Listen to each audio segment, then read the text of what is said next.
Pernah kepikiran nggak sih, gimana ceritanya kerajaan-kerajaan pertama bisa muncul di Nusantara kita ini? Hari ini, yuk kita coba kembali ke titik nol untuk melihat bagaimana benih peradaban besar pertama kali ditanam di sini. Jadi, pertanyaannya, sebelum ada nama Indonesia, sebetulnya ada apa di sini? Selama berabad-abad, kepulauan ini kan rumah bagi ribuan komunitas yang beda-beda. Terus apa dong yang memicu lompatan besar dari desa-desa kecil menjadi kerajaan yang terorganisir? Nah, jawabannya ini yang menarik. Ternyata bukan dari darat, tapi justru dari laut. Jalur-jalur pelayaran inilah yang jadi semacam jalan tol di zaman dulu. Arteri kehidupan kuno yang super sibuk yang menghubungkan setiap pulau dengan dunia luar. Posisi strategis Nusantara ini membuatnya jadi persimpangan jalan dunia kuno, tempat bertemunya berbagai macam peradaban. Tapi, yang diperdagangkan itu bukan cuma rempah-rempah atau sutra loh. Di atas kapal-kapal itu terbawa juga sesuatu yang jauh lebih kuat, ide. Nah, bersama barang dagangan, mengalirlah gagasan-gagasan baru dari India, terutama agama Hindu dan Buddha, yang nantinya akan mengubah wajah Nusantara selamanya. Dari semua interaksi ini, lahirlah sesuatu yang benar-benar baru. Mari kita telusuri bukti fisik pertama dari sebuah kerajaan di Nusantara, yaitu Kutai. Dan disinilah letak kejutannya.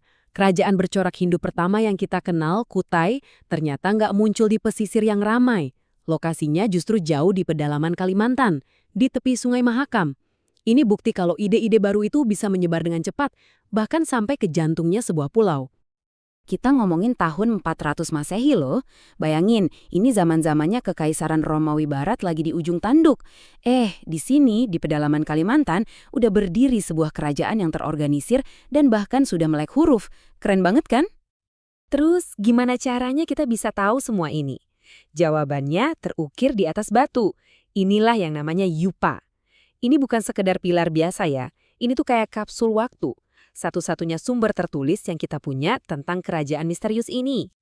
Oke, sekarang saatnya kita main detektif. Kira-kira rahasia apa aja sih yang dibisikkan oleh batu-batu ini tentang kerajaan Kutai? Coba bayangkan ya, seluruh pengetahuan kita tentang kerajaan pertama ini cuma bergantung pada 7 buah yupa yang ditemukan. Jadi setiap goresan di batu ini, wah itu berharga banget. Dan petunjuknya tuh jelas banget. Tulisannya pakai aksara Pallawa dari India Selatan. Nama rajanya berakhiran Warman, persis seperti para bangsawan di sana. Dan agamanya, pemujaan terhadap Dewa Siwa. Ini udah kayak sidik jari budaya India yang nggak bisa dibantah lagi. Ada di pedalaman Kalimantan. Prasasti ini juga ngasih kita gambaran soal kehidupan sehari-hari mereka. Kita jadi tahu soal Raja Mula Warman yang baik hati banget, yang katanya menyumbangkan ribuan ekor sapi. Dari sini, kita bisa membayangkan sebuah masyarakat yang makmur, hidupnya dari bertani dan beternak, di lembah Sungai Mahakam yang subur. Sayangnya, kisah kerajaan Kutai Martadipura ini berakhir dengan tragis. Raja terakhirnya, Maharaja Dharma Setia, gugur dalam pertempuran melawan kerajaan tetangganya, Kutai Kartanegara. Tapi, penting untuk diingat, Kutai itu bukan kejadian tunggal. Ini lebih kayak percikan pertama yang akhirnya menyulut api ke seluruh kepulauan. Pola yang sama terulang lagi di tempat lain. Gak lama setelah Kutai, di ujung barat Pulau Jawa, muncul kerajaan Tarumanegara. Sama-sama bercorak Hindu, tapi ada bedanya.